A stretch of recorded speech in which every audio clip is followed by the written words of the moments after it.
ආයුබෝවන් හැමෝටම කුඩමාදු එක්සත් සහෘදයන්ගේ සුබ සාධක සංසදය මගින් සංවිධානය කරන විශේෂ වැඩසටහනක් ගැන ඔබ දැනුවත් කරන්නයි මේ සූදානම. මීට වසර 13කට පෙර ආරම්භ කළ අප සංසදයේ ආරම්භයේ පටන්ම කුඩමාදු විහාරස්ථානය මූලික කරගෙන විවිධ වැඩසටහන් කීපයක්ම සිදු කළා. ඒ වැඩසටහන් අතර සුප්‍රසිද්ධ දේශකයන් වහන්සේලා වැඩම කොට සුමුදුරු ධර්ම දේශනා පැවැත්වීම, අම්පාර වෑරංකැටගොඩ ලාතුගල පාසලේ දරුවන්ට අවශ්‍ය සියලුම පාසල් උපකරණ හා ද්‍රව්‍ය ලබා දීම, කුඩමාදු විහාරස්ථානයට පැමිණෙන බැතිමතුන්ට වන්දනාමාන කිරීම සඳහා දානපතින්ගේ ආධාර ඇතිව සතර මහා දේවාල සාදා පූජා කිරීම අප විසින් සිදු කළ වැඩසටහන් අතරින් කීපයක්. ඉතින් අපි දෙවෙනි වරටත් පහතරට කෝලම් හා 18 සන්නි අංග ඇතුළත් සංස්කෘතික වැඩසටහනක් සංවිධානය කරලා තියෙනවා. මේ වැඩසටහන තියෙන්නේ මාර්තු මාස 29 වන සෙනසුරාදා රාත්‍රී 7ට කුඩමාදුවසී සාංඝිකාරාම පුරාණ විහාරස්ථාන භූමියේ දේශීය නර්තන හා නාට්‍ය සම්ප්‍රදායේ හාස්‍ය මුසු අංග ඇතුළත් ලස්සන වැඩසටහනක්. ඉතින් ඔබත් කුඩමාදුවට කෙනෙක් නම් මෙම කාර්යබහුල ජීවිතයෙන් ටිකක් මිදිලා hina වෙලා ඇඟේ ලේ ටිකක් පිරිසිදු කරගන්න අපත් සමග එකතු වෙන්න. ඒ වගේම මෙම වැඩසටහන සෙක්වා ඉන්ස්ටිටියුට් Facebook page හරහා මෙන්ම යාග TV YouTube channel එක හරහා සජීවව නැරඹීමේ හැකියාව තියෙනවා. මෙම වැඩසටහනේ මූලිකත්වයෙන් කටයුතු කරන්නේ විවිධ රටවල් වල 70 වාරයක් පමණ සංචාරය කරමින් ජාත්‍යන්තර සම්මාන 7කින් බෙදුම්ලත් විශ්වාභිනන්දන පාරම්පරික නර්තන හා වෙස්මුණු කැටයම් ශිල්පී මෙන්ම සෞන්දර්ය විශ්වවිද්‍යාලයේ කීර්තිමත් නර්තන ආචාර්යවරයෙකු ලෙස කටයුතු කරන කරුණාදාස ඔලුබඩුව ශූරීන්. ඉතින් එතුමන් සමග අපි මෙම කෝලම් සම්ප්‍රදාය ගැන වගේම 18 සන්නි පිළිබඳ පසුගිය දිනක පුංචි කතා බහක නිරත වුණා. අපි මෙතෙන් සිට ඒ වීඩියෝ සමග එකතු වෙමු. අපි ඔබතුමන්ව ගෞරවයෙන් ආයුබෝවන් කියලා පිළිගන්නවා. අප විසින් සිදු කරන ලබන ශාන්ති කර්ම සඳහා ඔබතුමන්ගේ දායකත්වය අපට ලබා දීලා තියෙනවා. ඒ පිළිබඳ මුලින්ම යනවා සඳහන් කළොත් ඔබතුමන් මොනවද කියන්න පුළුවන් අපේ සංසදය ගැන? ඇත්තටම ඔබතුමන්ලා විශාල මෙහෙවරක් කරනවා. ඇත්තටම ගත්තොත් ඒ මොකද ලංකාවෙන් නැති වී යන දේවල් සොයාගෙන ඇවිත් තම ප්‍රදේශයේ තම රටේ නැතහොත් විද්‍යාර්ථීන් මේ සොයායන්නන් සඳහා යම්කිසි වැඩපිළිවෙල මාර්ගයෙන් නුහුරට යන පරපුර හුරට ගැනීමට අපේ පාරම්පරික දේවල් විටින් විටම පෙන්눔 කරලා දීලා රටට මහඟු මෙහෙවරක් කරන සමාජ මෙහෙවරක් කරන පිරිසක් හැටියට මම ඔබතුමාලව තාම ගෞරවයෙන් පිළිගන්නවා. බොහොම සුදුසුමනේ. ගුරුතුමනි මගේ ඊළඟ ප්‍රශ්නේ වෙන්නේ මේ කෝලම් නර්තන ඉතිහාසය හා සම්ප්‍රදායන් රැකගෙන පරපුරන් පිළිබඳව. සඳහන් කළොත් සුදුකට ගෞරවයක් පිළිදෙනවා. ගෞරවයක් එළියට එනවා කියන්නේ ඇත්තටම කෝලම් නාටක සම්ප්‍රදාය ලංකාවෙම කෝලම් කණ්ඩායම් 5ක් තිබිලා තියෙනවා. ඒ 5 අම්බලන්ගොඩ, මිරිස්ස, පෙන්තර, මිරිස්ස උඩුපිහිල්ල, ඔලබඩුව. ওই කණ්ඩායම් 5 ලංකාවේ ප්‍රචලිත කෝලම් කණ්ඩායම් 5. ඇත්තටම ගත්තොත් මේක කෝලම් මඩුව කියලා ගත්තොත් මේක සාන්ති කර්මයක් වෙන්නේ නැහැ. මේක ඇත්තටම ගොවිතැන්පත් ගැමියන් විසින් ගොවිතැන්පත් කරගෙන ඒ මහන්සිය ඒ කාලවකවානුව තුල තිබුණා වූ මහන්සිය කාන්තිය නැති කර ගැනීම සඳහාද පත්තිනි දෙවියන්ට පූජෝපහාර වශයෙන්ද ඒ කමතෙහි ඒ තමන්ගේ භවභෝග සම්පත් නිවසට රැගෙන යාමට පෙර පවත්වීමට සූදානම් කරගන්නා කෝලම් නාටක රඟ දැක්වීමක් තමයි ඒ කාලවකවානුව තුල කෙරලා තියෙන්නේ. ඇත්තටම ගොඩක් මේක පොදු ස්ථානයක තමයි පවත්වලා තියෙන්නේ. ඒ කියන්නේ කමත මුල් කරගෙන තමයි මේ කෝලම් මඩුව ඉදිරිපත් කරලා තියෙන්නේ. ඇත්තටම ඒ කෝලම් මම දැන් මීට පෙර මතක් කර ඒ කෝලම් කණ්ඩායම් කියලා කියන්නේ ඒක හඳුන්වන්නේ අපි කෝලම් කුට්ටම කියලා. ඒ කෝලම් කුට්ටම් 5 තමයි මේ ලංකාවේ ප්‍රචලිතම කෝලම් කුට්ටම් 5. දැනට ඇත්තටම ගත්තොත් ක්‍රියාත්මක කෝලම් කුට්ටමක් හැටියට ඔලබඩුව කෝලම් කුට්ටම දැනටත් ක්‍රියාත්මකයි. මම අපේ මුතුන් මිත්තන්ට ඔලබඩුව කෝලම් කුට්ටම වෙනුවෙන් ඒ වගේම බෙන්තර මිරිස්ස උඩුපිහිල්ල අම්බලන්ගොඩ වැනි ප්‍රදේශවල තිබුණා වූ කෝලම් කණ්ඩායම් මෙපමණ කලක් පවත්වාගෙන ඒමට දායකත්වය ලැබුවා වූ සියලුම දෙනාට මම පින් අනුමෝදන් කරනවා මේ අවස්ථාවේ. ඒ වගේ මුතුමනේ LPT සම්ප්‍රදාය දැන් නැහැ කියන කතාවක් තියෙනවා. LPT නෙමෙයි LPT ගත්තත් මිරිස්ස ගත්තත් බෙන්තර ගත්තත් ඒ එකක්ම ඇත්තටම දැනට ක්‍රියාත්මක නැහැ. දැනට සාමාන්‍යයෙන් හරි ක්‍රියාත්මක වෙන්නේ අම්බලන්ගොඩ කෝලම් කුට්ටම පමණයි. මම මේක ඇත්තටම දැනුවත්කමින් කියන්නේ ක්‍රියාත්මක කෝලම් කුට්ටම් අඩුයි. හොඳයි. ඊළඟට මම මුතුමනේ දැනගන්න කැමතියි මේ කෝලම් උපත ගැන කියද්දී මහා සම්මත රජු සහ විසව ගැන ලස්සන කතාවක් තියෙනවා. ඔව් මේ ලෝකයේ මහජනයා විසින් සම්මත කරගත්තා වූ පුද්ගලයා මහා සම්මත නමින් අපි හඳුන්වනවා. එය බිරිඳට දොළදුකක් හට අරගෙන ඒ දොළදුක මොනියම් අයුරකින්වත් සංසිඳීමට නොහැකි වූ ඒ රජතුමා කනස්සල්ලෙන් පසු වන කාල සීමාව තුළදී දිනක් උදෑසන රජතුමා සිරියහණෙන් අවදි වී රජමාලිගාව ඉදිරිපිටට පැමිණ බලන විට සක්‍ර දෙවියන් විසින් ඒ රජමාලිගාවේ ඉදිරිපස ඇති ගස් කොළන් වල විවිධ රූප එල්ලා තිබිලා තියෙනවා. මේක දැකලා සතුටෙන් ඒ රජතුමා බිසවගේ සිරියහණට ගිහින් සිරියහණෙන් අවදි කරගෙන ඇවිත් පෙන්වුවාම ඒ බිසව අතදිගු කොට කියලා තියෙනවා කෝලම් කියලා. ඒ කාලේ ඒ රටේ තිබුණු භාෂාවේ හැටියට කෝලම් කියලා අතදිගු කරලා කියලා තියෙනවා. එදා සිටන් කෝලම් කියන වචනේ ඇති වුණා කියන එක තමයි අපිට කියන්න පුළුවන්. විවිධ දේවල් වලට කෝලම් කියලා. ඔව්. එක කෝලම් තියෙනෝනේ දැන් බලන්න. එක කෝලම් තියෙනවා. ඇත්තටම නොන්චි කෝලම ගත්තාම ලින්චිනා කෝලම ගත්තාම දැන් අපි ඇත්තටම ගත්තොත් දැන් අපි ඔබතුමා මම සාමාන්‍යයෙන් වයසන හුකුරාගේ අය. අපි නොන්චියක්කව දැකලා තියෙනවා. නොන්චියක්කව දැක්කහම එයා අඳින වස්ත්‍රයේ එයාගේ පපු ප්‍රදේශයේ පේන්න. ඉඟ ප්‍රදේශයේ පේන්න. ඒ වගේ විදිහට තමයි යාගේ ඇඳුම් පැළඳුම් සකස් වෙලා තියෙන්නේ. සාමාන්‍ය අවුරුදු 80ක වගේ කාන්තාවක්. ඇත්තටම අපි දැන් දොස් කියන ඔබතුමාලා අපි පාට දැක්කාම අපේ ගෑන් ළමයි. ඇත්තටම නොන්චියක් කළම තමයි. අපිට දොස් කියන්න බෑ. එතකොට නොන්චියක්කගේ අපේ තරුණ ගෑනු ළමයි අතර මේ කාල වකවානුව තුල කිසිම වෙනසක් නැහැ. මොකද හැට්ටේ කපන්න පුළුවන් බෙල්ල ප්‍රදේශයේ උපරිමයේ කපලා තියෙනවා. නොන්චියක්ක යටින් පෙන්නගෙන ඉන්නවා. දැන් ඉන්න අපේ ගෑනු ළමයි උඩින් පපුව පෙන්නගෙන ඉන්නවා. ඉඟ ප්‍රදේශයේ නොන්චියක්ක තීත්‍ය ඇඳලා පෙන්නගෙන ඉන්නවා. මේගොල්ලෝ ඩෙනිම් කලිසමක් ඇඳලා පෙන්නගෙන ඉන්නවා. ඒ නිසා අපිට දොස් කියන්න බෑ. නොන්චියක්කම තමයි දැන් ඉන්නේ. ඔව්. හොඳයි. මේකේ පළවෙනි චාරිත්‍රය හැටියට තියෙනවා කප්සිට වීම කියලා. ඊට පසු සිදු කරන රාජකාරී චාරිත්‍ර පිළිබඳව දෙමොත් වීමක් කරමු. ඔව්. මෙහෙමයි කප්සිට වීම කියලා කියන්නේ අපි සාමාන්‍යයෙන් දෙවොල් මඩුවකට නම් කප්සිට වීමක් කරවෙන්නේ දවස් 21කට 3 මාසයකට කලින්. සාමාන්‍යයෙන් කෝලම් මඩුවකට කප් පිටවන්නේ අපි සතියකට වගේ කලින්. ඒ මොකද හේතුව මේ කුඹුරු යාය, වෙලි යායේ අස්වැනු නෙලා ගත්තට පස්සේ මාස 3ක් තියාගන්න බෑ මේ කමතේ. ඒ නිසා ඒ අස්වැනු නෙලා ගත්තට පස්සේ දින 5ක් දින 7ක් ඇතුළත ඒ භවභෝග සියලුම දේවල් නිවසේට ගේන්න ඕනේ. ගේන්න නම් එතන ඒ කෝලම් මඩුව පවත්තලා දෙවියන්ට වීවෙන් කළා දෙවියන්ගේ දානයක් කිරියම්මා වරුගේ දානයක් දෙනවනම් එහෙම දෙයක් කළා. ඒ නිසා තමයි දින 7කට දින 5කට කලින් කප් කණුවක් ඉඳීම තමයි කෙරෙන්නේ. මේ කෝලම් කිව්වම අපිට මේ දීර්ඝ මොකක්ද කරන කෝලම් චරිත සාමාන්‍ය කීයක් විතර ළඟට යනවා? සාමාන්‍ය කෝලම් චරිත ගණනය ගත්තාම 51ක වගේ මූණු භාවිතා වෙනවා. ඔව්. ඒ මූණු එතකොට ඒකේ චරිතාංග වශයෙන් වෙනස් වෙනවා. බෙර තාලත් එකිනෙක වෙනස්.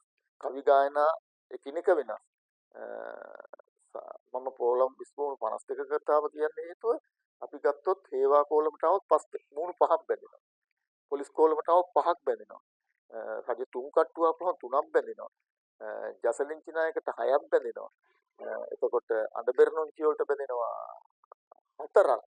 ඒ වගේ ගත්තාම මූණු ප්‍රමාණයක් බැඳෙනවා. චරිතාංග වෙනස් වෙනවා.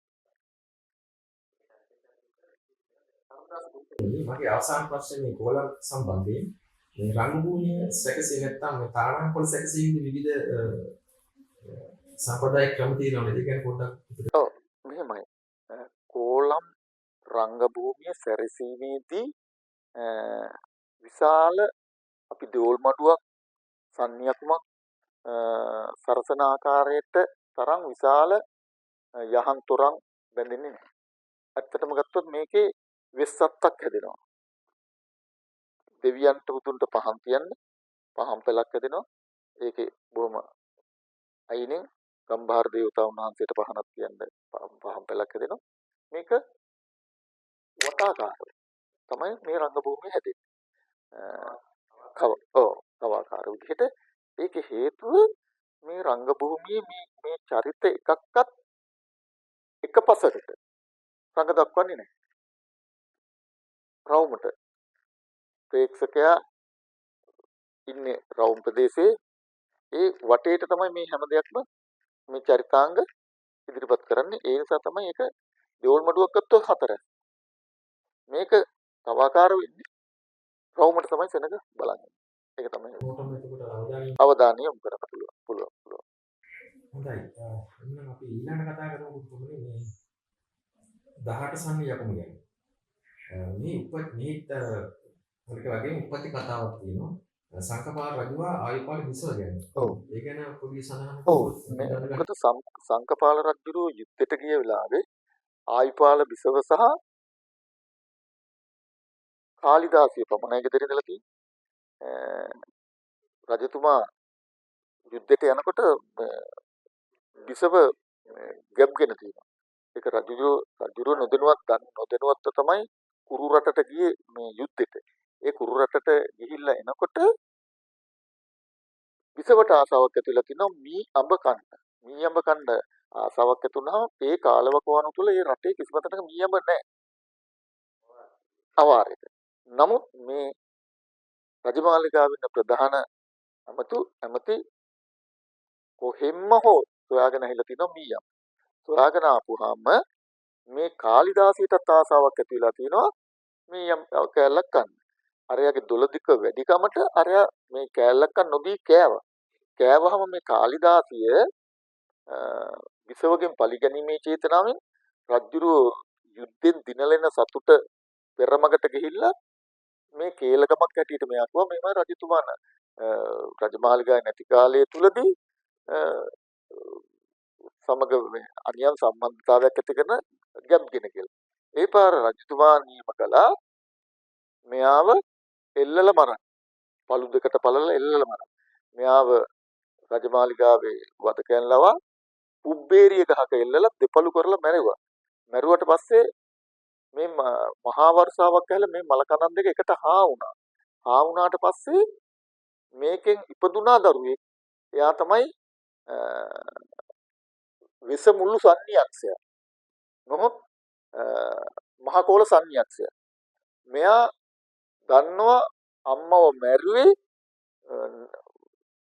කරපු නැති වරදකට කියලා. මෙයා එපාර ඒකලේ වනාන්තරය තුල තියෙනා ගස්වල පොතුකොළ කඩලා වස මුලි 18ක් ඇදුවා රජුරවන්ට දෙන්න. මේක දිවසින් දැකලා මේකට මීපැණි. ඉස්සහම මේකෙන් බිහි වුණා විරූපී පුද්ගලයෝ 18 දෙනෙක්.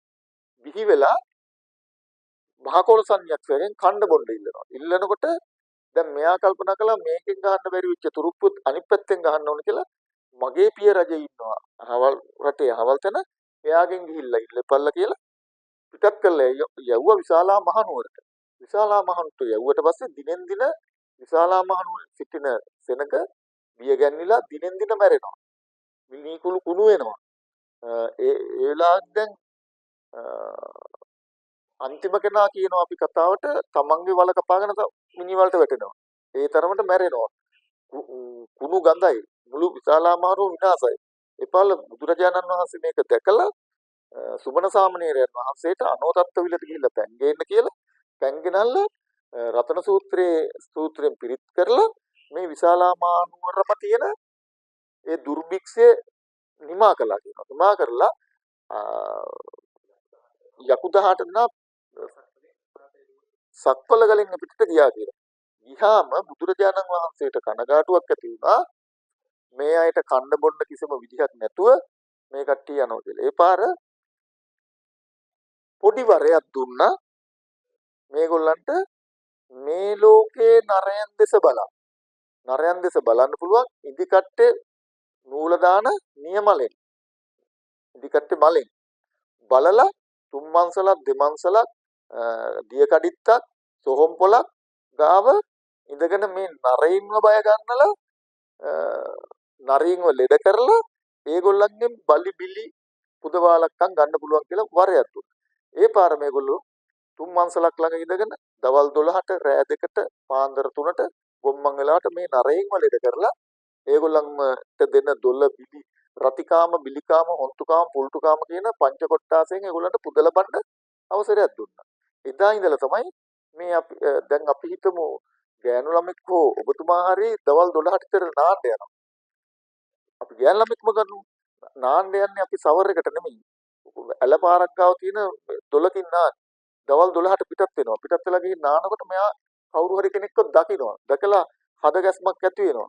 ඇති වුණාට පස්සේ මෙයා ගෙදර එනවා. නාලා. ගෑනු ළමෙක් නම් නාලා ගෙදරට ආවට පස්සේ එයාට ඔළුව කැක්කුමක් හට ගන්නවා. තව පැය දෙක තුනක් යනකොට එයාට උණ ගන්නවා. ඊට පස්සේ වෙවුලන්න ගන්නවා. උණ කෝලෙට එනවා. දුවන්න ගන්නවා. ඌ කියන්න පටන් ගන්නවා. එතකොට දෙමාපියෝ දැනගන්නවා මෙයාට මොකක් හරි අසනීපයක් දැන් ඒ කියන්නේ භූත දෝෂයක් තියෙනවා. කට්ටඩි මහත්තයෙක් ගෙන්නලා තෙල් ටිකක් මතුල්ල ගන්නවා. සුව වෙන්නේ නැහැ. ඊට පස්සේ කට්ටඩි මහත්තයෙක් ඇවිල්ලා හිටන් මෙයාට අප නූලක් බඳිනවා කෙස් ගැට ගහලා. අප නූලක් බඳිනවා දවස් 21ක් ඇතුළත මෙයාට 3 සමයන් තොইলයක් කළා. හන්දෑ සමයෙම මධ්‍යම සමයෙම අලියොම් සමයෙම කියන 3 සමයන් තොইলයක් කළා. යක්ෂ පංච කොට්ටාසයකට පුදවාලක්කම් දීලා මේ තොইলයක් අවසන් කරනවා මෙයා හොඳ කරලා දෙන්න. තොইলයක් ලෑස්ති කරගෙන ඒ තොইল කරනකොට යකදුරා තොইলය ආරම්භ කරන්නේ මෙයා බය වෙලා තියෙන කාටද කියලා දන්නේ නැතුව. තොইল පොලේ හැන්දෑ සමයේ මේ රීරියක එනවා. පොඩ්ඩක්වත් නෑ ආදුරු පන්දලකට වෙලා බොහොම ලස්සනට බලන් ඉන්නවා. දැන් සනීපනේ ලෙඩාට කලියක එනවා. කිසිම ලෙඩක් එන්නේ නෑ, මතුවෙන්නේ නෑ. තොටයක එනවා. තොටයක එනවා ටිකක් ඔළුව වනලා දඟලලා. එනකොට යකදුරු මහත්තයා දැනගන්නවා මෙයා බය වෙලා තියෙන කාටද තොටයකාට වෙන්නේ කියලා. ඒක අපි දැන් දොස්තර කෙනෙක්ලාට ගිහිල්ලා අපි ලෙඩේ කියලා බෙහෙත් දෙනවා වගේ තමයි මේ ලෙඩේ හොයන්නේ. මම අහපු පුංචි පස්සේ ඔබතුම සෑහෙන ජීවි විස්තරයක් කරා. ඊට පස්සේ මම දැන් කැමති මේ 18 සංඥාක්ම මේ ප්‍රචලිත ප්‍රදේශ අර වගේම තියෙනවා නේද අපේ දුතුනේ. මෙහෙමයි 18 සංඥා කියන සාන්ති කර්මය පහතරට සම්ප්‍රදායේ ගත්තාම මාතර බෙන්තර රයිගම කියලා ගුරුකුල 3කට බෙදෙනවා. ඔය ගුරුකුල 3ේම සංඥාකම කියන එක තියෙනවා. බෙන්තරක් තියෙනවා, රයිගමක් තියෙනවා, මාතරක් තියෙනවා. දැන් ඇත්තටම අපි ගොඩක් ආස කරනවා මාතර සංඥාකමට. මාතරය ආස කරනවා අපේ සංඥාකමට. ඒ මොකද වචන උච්චාරණයේ වෙනසක් දකිනවා. වචන උච්චාරණයේ වෙනසක් දකිනවා කියන්නේ ඇත්තටම අපේ මේ බස්නාහිර පළාතේ රයිගම් කෝරළේ ගත්තාම කතා විලාසයක් තියෙනවනේ අපි. කතා කරන උච්චාරණ විලාසය, කතා විලාසය තියෙනවා. ඒ විලාසයට වැඩිය හාස්පසින්ම වෙනස් මාතර කතා බහ කරන විදිය. එතකොට බෙන්තර තවත් විදියයි. ඒක තමයි මම දකින දේ. නමුත් සම්ප්‍රදායන් තුනේම සංඥාකම කියන සාන්ති කර්මය තියෙනවා. නාට්‍යමය පෙළපාලි කොටස් අතර යකුන්ට පිදෙනදීම ආදී කොටස් තියෙනවා නේද? තියෙනවා. පිටවිනි තියෙනවා. පිටවිනි තියෙනවා කියන්නේ රීරියකාට, කලියකාට, තොටයකාට, අභිමානට ඔය හැම කෙනාටම පිටවින්නක් තියෙනවා. ඒ පිටවින්න ආතුරය විසින් අපි හිතමු කලියකා ආවනම් කලියකාට දෙනවා. දුන්නට පස්සේ එයා ආතුරේ නැත්තම් ලෙඩාට ආවඩලා බාර අරගෙන අපි හිතමු මෙහෙම. කවි ගායනත් කියවෙනවා. ඡායාවක් එල්ලා ලෙඩ කළ යකුනිතපා යා ඇති ලෙසට දොළ පිද විනිය අපා ණයා ලෙසට වෛරය බඳ ඉන්නෙපා මායා කෝවිලට ඵලයන් කළු යකුනිතපා ලෙඩෙත් අරගෙන පිටින්නතර වෙලා යනවා. තත්ත්වය වෙනස් ලෙඩ අසුවයි. ඊට පස්සේ කියන්නේ මේ පාළි 12 ගැන පොඩි ප්‍රේක්ෂකයෙකුට දැනුවත් කරොත් පාළි 12 කියලා කියන්නේ සංයකුන් සාන්ති කර්මයේ මධ්‍යම භාගයේදී සන්නි සභාගත වීමට පෙර ඒගොල්ලන්ව ගෙන්වන්න පාළියනවා. සන්නියෙන් ඉස්සෙල්ලා තමයි පාළියන්නේ. පාළිය ඇහිල්ලා දෙවිවරුන්ට ආරාධනා කරනවා, සන්නි වලට ආරාධනා කරනවා. ආරාධනා කවි කියලා ඔක්කොම ගියාට පස්සේ තමයි සන්නි ටික එන්නේ. පූර්ව රංග හැටියට තමයි පාළි එන්නේ. පාළි වල හාස්‍ය රසය, භයානක රසය, ඒ වගේ රස උද්දීපනයක් ඇති වෙනවා ඒ පාළි වල. තව එක ප්‍රශ්න දෙකක් තියෙනවා මම ඉවත් කරන්න. මේ සන්නේ 18 වැඩගත් නාට්‍ය කොටසක් ගැන සඳහන් කළොත් මේ මරුසන්නිය පිළිබඳ පොඩි හැඳින්වීමක් කරමු. මරුසන්නිය පිළිබඳව හැඳින්වීමක් කළොත් මරුව කියන්නේ මිනිස්සෙකුගේ මරණාසන්න මොහොතට කිට්ටු වෙන කෙනා. එයාව පරාජය කරන්න අමාරු. පරාජය කරන්න පුළුවන් අපේ යකදුරු මහත්තුරු හිටියා.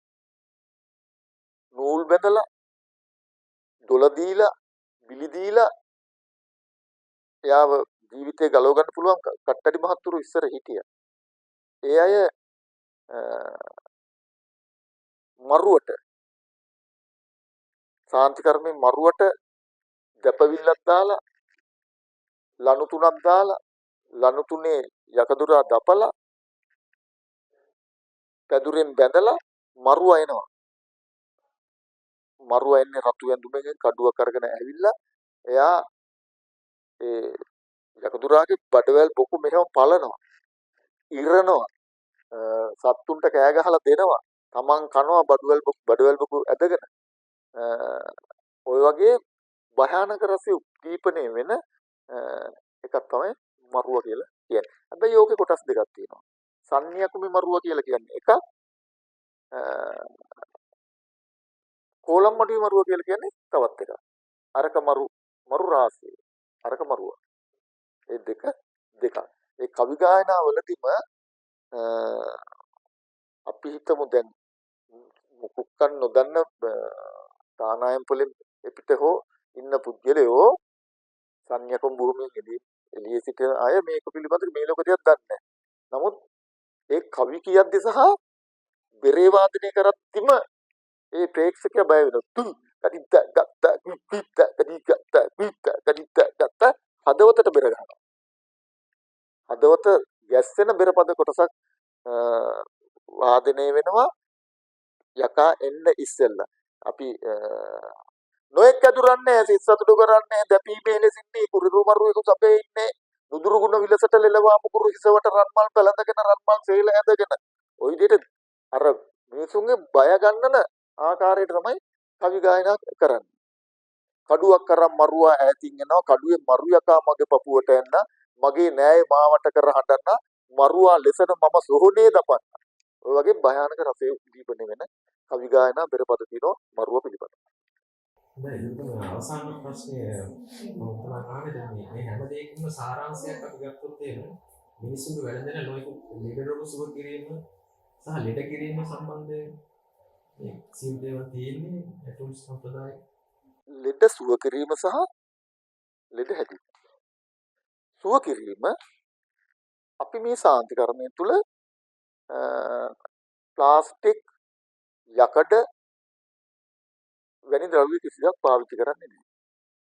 අපි පාවිච්චි කරන්නේ මේ අපේ ස්වභාව ධර්මයේ ඇති කෙසෙල් කණන්, බොක්කතු, පොල්ලතු ඒ වගේ දේවල්.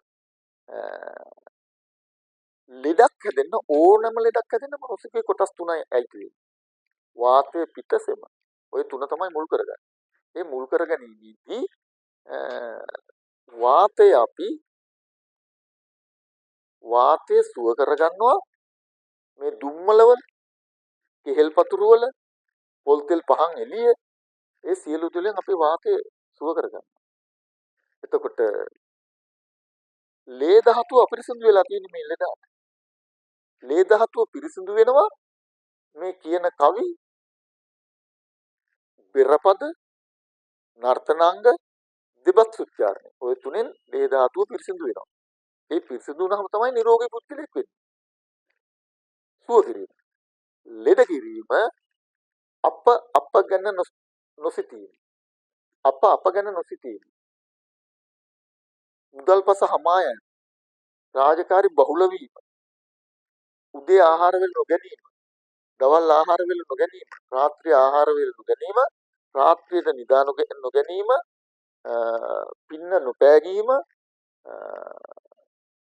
හොඳ වාතාශ්‍රයක් නොමැතිකම.